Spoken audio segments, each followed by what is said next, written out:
और दोस्तों, मेरा नाम है अभिषेक और स्वागत है एक बार फिर से आपका editorial with Abhishek YouTube channel में। दोस्तों, आज हम हिंदू की एक बहुत ही इंपॉर्टेंट एडिटोरियल की एनालिसिस करेंगे जो कि रिसेंटली कंडक्टेड हुई यूनाइटेड नेशंस जनरली असेंबली से रिलेटेड है, जिसमें कि इंडिया को रिप्रेजेंट करने के लिए एस जयशंकर साहब गए थे, जो कि अपने देश के एक्सटर्नल अफेयर्स मिनिस्टर हैं। तो चलिए समझते हैं इस पूरे आर्टिकल को और इससे रिलेटेड सभी हार्ड वोकेबलरीज को।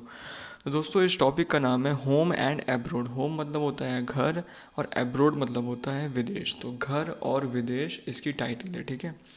If India is to unite polarise nations, अगर इंडिया को पोलराइज नेशंस को यूनाइट करना है, उनको जोड़ना है। पोलराइज नेशंस क्या होते हैं दोस्तों? पोलराइज मतलब होता है कि अलग अलग विचारधारा रखने वाले देश, जैसे इंडिया हो गया, चाइना हो गया, यूनाइटेड स्टेट्स हो गया, रशिया हो गया, यूनाइटेड नेशंस हो गया और रशिया हो गया, ठीक है। तो ये सब पोलराइज नेशंस हैं। अगर इंडिया को इन पोलराइज नेशंस को यूनाइट करना है तो it must bring divisive forces under control.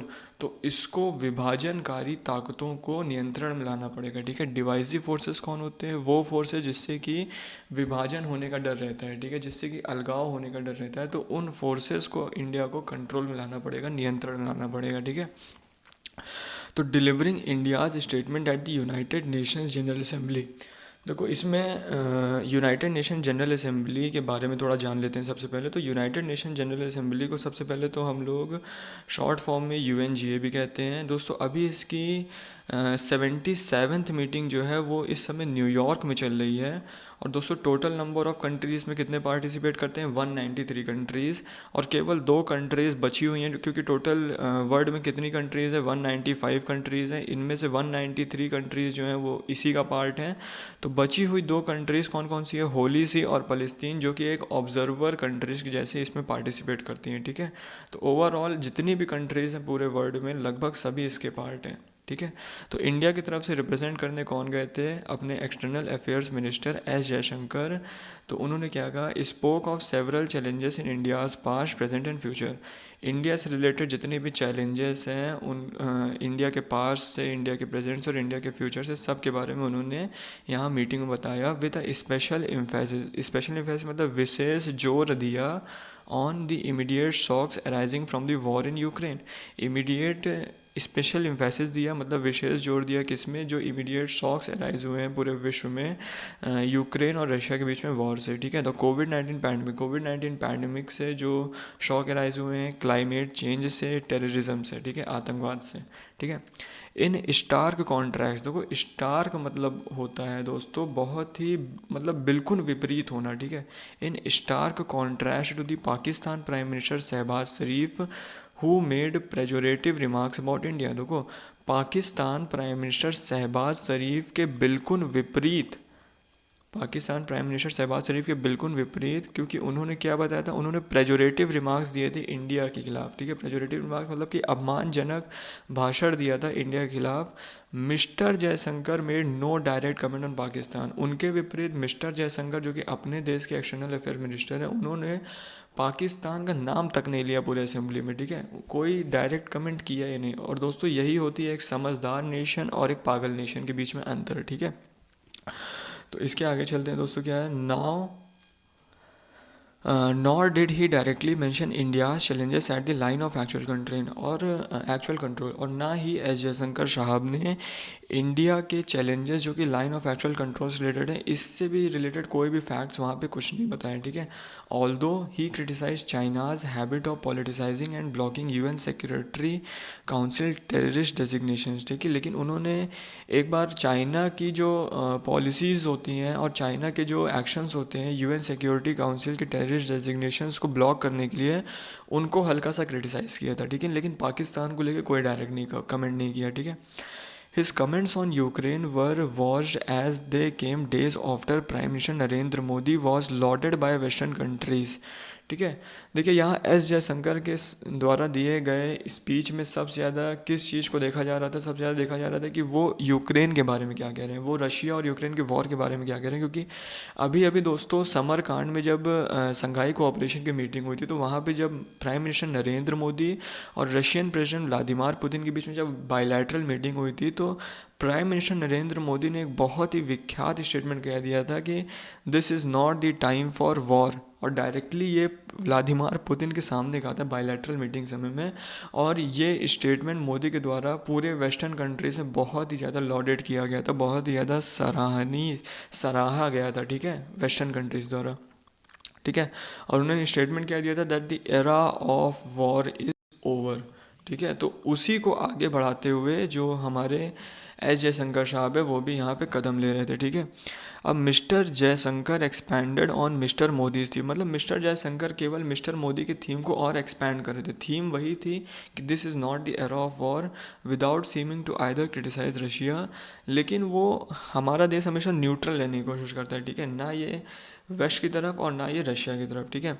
तो मिस्टर मोदीज थीम को एक्सपैंड कर रहे थे एस जयशंकर साहब without seeming to either criticise Russia, ना तो ये रशिया की आलोचना कर रहे थे और कंडोन इट्स एक्शन, कंडोन मतलब होता है माफ़ करना, और ना ही ये इसके एक्शंस को माफ़ कर रहे थे, ठीक है। इंस्टेड, जबकि he said India stands on the side of peace, उन्होंने कहा कि भारत जो है वो शांति की राह पे चलता है और शांति के साथ खड़ा है, ठीक है। Of respect for the UN charter, UN charter मतलब होता है, चार्टर मतलब होता है कोई भी पर्टिकुलर सेट ऑफ रूल्स, ठीक है। तो यूएन चार्टर के रिस्पेक्ट करते हुए इंडिया हमेशा पीस को प्रमोट करेगा, ये एस जयशंकर साहब का कहना था। डायलॉग एंड डिप्लोमेसी, डायलॉग और डिप्लोमेसी को प्रमोट करेगा। And with all those now grappling with the escalating cost of food, of fuel and fertilisers, इस समय दोस्तों पूरे विश्व में फूड की कॉस्ट बहुत बढ़ गई है, फ्यूल की कॉस्ट बहुत बढ़ गई है और फर्टिलाइजर्स की कॉस्ट बहुत बढ़ गई है। तो एस जयशंकर साहब ने कहा कि हम सभी के साथ खड़े हैं, हम पीस की ओर अपना कदम बढ़ा रहे हैं, हमको वॉर नहीं चाहिए, this is not the era of war, ठीक है। His words were even handed मतलब दोनों तरफ इक्वली बैलेंस थे, ठीक है, मतलब ना कि इधर तरफ झुका हुए थे और ना ही इधर तरफ वो झुका हुए थे, मतलब इक्वली बैलेंस है उनके वर्ड्स, ठीक है।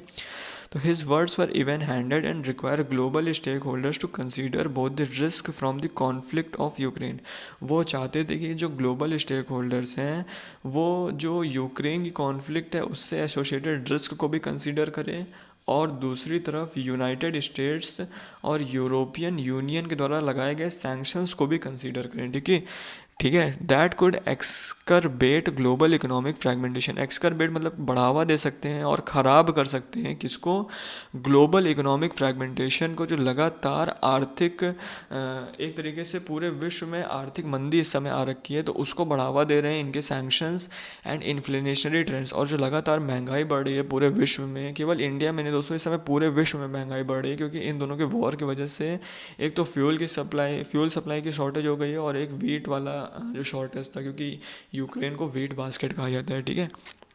द प्रोग्नोसिस सीम्स इवन ब्लीकर, दोस्तों प्रोग्नोसिस मतलब होता है पूर्व अनुमान, ठीक है, पूर्व अनुमान जो है वो और धुंधला दिखाई देता है, ब्लीकर मतलब होता है धुंधला, ठीक है, पूर्व अनुमान और धुंधला दिखाई देता है। Given that just prior to UNGA, United Nations General Assembly meeting के जस्ट पहले mister Putin delivered a speech, mister Putin जो कि रशिया के प्रेसिडेंट है, उन्होंने एक स्पीच डिलीवर करी थी, committing to Russia's ability to use all weapons. वो उसमें ये कह रहे थे कि भैया रशिया अगर उसको नीड पड़ेगी तो वो सभी वेपन्स का यूज़ कर लेगा, और इस वेपन्स में न्यूक्लियर वेपन भी शामिल है दोस्तों, ठीक है, इंडिकेटिंग न्यूक्लियर ऑप्शन, जिसमें कि न्यूक्लियर ऑप्शन भी शामिल है। While the Ukrainian president said no dialogue could bring an end to the war, और यूक्रेनियन प्रेसिडेंट जेलेंस्की का मानना है कि किसी भी डायलॉग से ये वॉर ख़त्म नहीं होगा, calling instead for more weaponry and global effort. और जेलेंस्की का मानना ये है कि हमको और ज़्यादा से ज़्यादा हमको मतलब कि वेपन्स वगैरह सप्लाई होंगे, तभी हम रशिया को पनिश कर सकेंगे, ठीक है, तभी हम रशिया को रोक सकेंगे वॉर लड़ने से। एबव ऑल, इन सब के ऊपर mister Jaishankar held what he called the new India under mister Modi, spelling out 5 pledges, ठीक है। मिस्टर जयशंकर ने मिस्टर मोदी के द्वारा जो न्यू इंडिया की बात कही गई थी उसका स्वागत किया है, और उन्होंने दोबारा से वही 5 प्लेजेस के बारे में, जो 5 हमने प्लेजेस लिए थे 75th इंडिपेंडेंस डे में, उसके बारे में उन्होंने दोबारा से मीटिंग में कहा है, ठीक है, विच इंक्लूड, जिसमें कौन कौन से प्लेजेस आते हैं, making India a developed nation by 2047, ठीक है। नरेंद्र मोदी और पूरे एस जयशंकर साहब का विज़न है कि इंडिया को 2047 तक एक डेवलप्ड नेशन बनाना है, ठीक है। He added that India is ready to take on enhance responsibility, अब इंडिया और ज़्यादा बड़ी रिस्पॉन्सिबिलिटीज़ को लेने के लिए तैयार हो चुका है at the global body, global level पे, ठीक है। And called for a reformed UN with an expanded security council. और उन्होंने बोला कि अब यूनाइटेड नेशंस को हम अपने अकॉर्डिंग रिफॉर्म करेंगे, ठीक है, as a means at righting the injustice down to global south, ठीक है। The year ahead where India will host the G20 summit will no doubt. देखिए अब दोस्तों आपको पता नहीं होगा कि इसी साल के बाद मतलब 2023 में इंडिया जो है G20 समिट को होल्ड करने वाला है, जहाँ पे वर्ल्ड के प्रोमिनिएंट लीडर्स जो होंगे वो इंडिया विजिट करेंगे। और दोस्तों ये बहुत ही बड़ा चैलेंज है इंडिया के लिए इसको सक्सेसफुल इवेंट बनाना, ठीक है। Test the will and the ability of the Modi government. और ये मोदी गवर्नमेंट की एबिलिटी को टेस्ट करेगा इस G20 समिट का event to play the role for global united. कैसे मिस्टर मोदी एक ग्लोबल यूनाइटेड तरह अपना रोल अच्छे से प्ले करते हैं। What mister Jaishankar called a bridge between Nations. दोस्तों मिस्टर जयशंकर का कहना है कि इंडिया जो है वो डिफरेंट नेशंस के बीच में एक ब्रिज की तरह काम करता है, एक सेतु की तरह काम करता है, जो कि पोलराइज्ड है बाय बिटर डिवाइड। जो कि हम कह सकते हैं कि अलग अलग विचारधारा रखने वाले नेशंस के बीच में इंडिया जो है वो एक ब्रिज की तरह काम करता है, ठीक है। It is a goal which will only be achievable if New Delhi is able to play a similarly uniting role in its own neighbourhood. दोस्तों इंडिया का ये एक ऐसा गोल है जो कि केवल तभी पॉसिबल होगा अगर इंडिया जो है ऐसा सेम काम जो है अपने नेबरहुड के साथ भी करता है, मतलब अपने नेबरहुड के साथ भी अच्छे संबंध बना के रखता है। And bring polarising and divisive forces with India under control. और इंडिया के अंदर ही जो पोलराइजिंग और डिवाइसिव फोर्सेस है, जो कि विभाजनकारी ताकतें हैं, उनको अगर इंडिया को कंट्रोल कर सकता है, मतलब उनको इंडिया को कंट्रोल करना पड़ेगा, तभी ये जाके एक ग्लोबल ब्रिज की तरह काम कर पाएगा इंडिया और दूसरों पोलराइजिंग नेशंस को ये यूनाइट कर पाएगा। तो आशा करता हूँ दोस्तों आज का ट्यूटोरियल आपको समझ आया होगा और आपके अपने कमेंट और फीडबैक्स कमेंट बॉक्स में करिए। Thank you.